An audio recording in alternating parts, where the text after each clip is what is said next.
Hello दोस्तों, स्वागत है आपका एक और नई वीडियो में। तो चलिए आज हम लोग ईपेक ड्यूरेबल के लिस्टिंग डे स्ट्रेटजी के बारे में बात करने वाले हैं कि लिस्टिंग डे के दिन हमें कैसे स्ट्रेटजी बनाना चाहिए ताकि लॉन्ग टर्म और शॉर्ट टर्म में अच्छा प्रॉफिट गेन कर सकें। तो स्ट्रेटजी के बारे में तो हम वीडियो के अंत में बात करेंगे, लेकिन उससे पहले अगर आप चैनल पर नए हैं तो कृपया चैनल को सब्सक्राइब कर बेल नोटिफिकेशन को भी ऑल पे सेट कर ले। तो चलिए बिना आपका समय गंवाए वीडियो में आगे बढ़ते हैं और सबसे पहले देखते हैं इसके अलॉटमेंट एंड लिस्टिंग डेट के बारे में।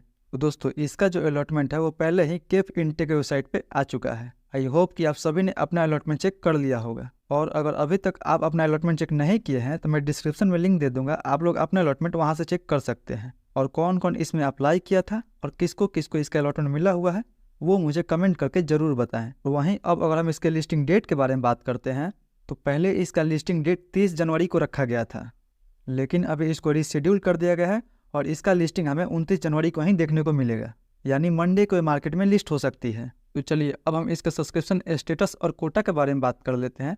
तो देखिए रिटेल को इसमें 35% का कोटा दिया गया था, यानी देखा जाए तो रिटेल को तो इसमें अच्छा कोटा दिया गया था।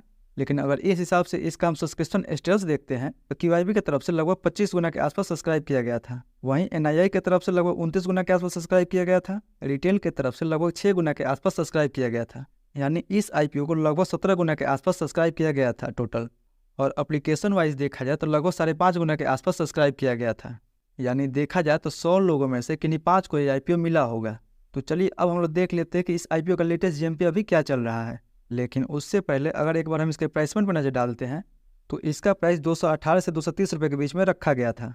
और अगर इस हिसाब से अगर हम इसका GMP देखते हैं तो वो लगभग 0 से 5% के आसपास इसका GMP चल रहा है, यानी देखा जाए तो इसका GMP काफ़ी कम चल रहा है। और 5% और 10% के GMP पर तो हमें बिल्कुल भरोसा नहीं करना चाहिए। लेकिन अगर 5% के हिसाब से भी देखते हैं तो पर शेयर पे हमें 12 रुपये का प्रॉफिट बता रहा है। 65 शेयर का लॉट है, उस हिसाब से देखा जाए तो लगभग 780 रुपये के आसपास प्रॉफिट मिल सकता है पर लॉट पे। अगर इस हिसाब से हम इसका अंदाजन लिस्टिंग प्राइस निकालते हैं तो वो लगभग 230 रुपये से लेकर 250 रुपये के बीच में लिस्ट हो सकती है, यानी देखा जाए तो इसका GMP तो काफ़ी कम चल रहा है। तो चलिए अब हम देख लेते हैं कि हमें कैसी स्ट्रेटजी बनाना चाहिए इस IPO को लेके। तो हम सबसे पहले बात करेंगे उनके लिए जिनको कि इसका अलॉटमेंट नहीं मिला हुआ है और वो इसे लिस्टिंग डे को लेकर लॉन्ग टर्म के लिए होल्ड करना चाहते हैं। तो हम देखेंगे कि कंपनी लॉन्ग टर्म के लिए कैसी रहेगी। तो लॉन्ग टर्म के लिए हम कंपनी का कुछ स्ट्रेंथ और कंपनी का कुछ रिस्क देखते हैं। तो अगर रिस्क की बात किया जाए तो कंपनी ज़्यादातर 5 कस्टमर पर ही निर्भर है, यानी कंपनी के लगभग 80% रेवेन्यू इन्हीं 5 कंपनी से आता है। और कंपनी अगर इनमें से कोई भी कस्टमर को लूज करती है तो इसका इम्पैक्ट हमें कंपनी के रेवेन्यू और कंपनी के प्रॉफिट पे देखने को मिल सकता है। वहीं अगर कंपनी का कैश फ्लो देखा जाए तो कंपनी का कैश फ्लो भी नेगेटिव में है और कंपनी के पास उधारी भी ज़्यादा है। पर वहीं कंपनी कुछ स्ट्रेंथ की बात करते हैं तो कंपनी भारत की दूसरी सबसे बड़ी ओरिजिनल डिजाइन मैन्युफैक्चरर है। वहीं कंपनी अब और अपने काम को एक्सपेंड करने की कोशिश कर रही है, यानी कहाँ पहले ये बस AC पे ही काम करती थी, वहीं अब रेफ्रिजरेटर का भी डिजाइन करना शुरू की है। और अगर हम इसका वैल्यूएशन देखते हैं तो देखा जाए तो वैल्यूएशन तो कंपनी का ठीक ठाक है, पर देखा जाए तो इससे भी ये कंपनी हमें सस्ता मिल सकता था, यानी इसका प्राइस थोड़ा सा और कम होना चाहिए था। यानी कुल मिला के देखा जाए कि लॉन्ग टर्म के लिए कंपनी कैसी रहने वाली है।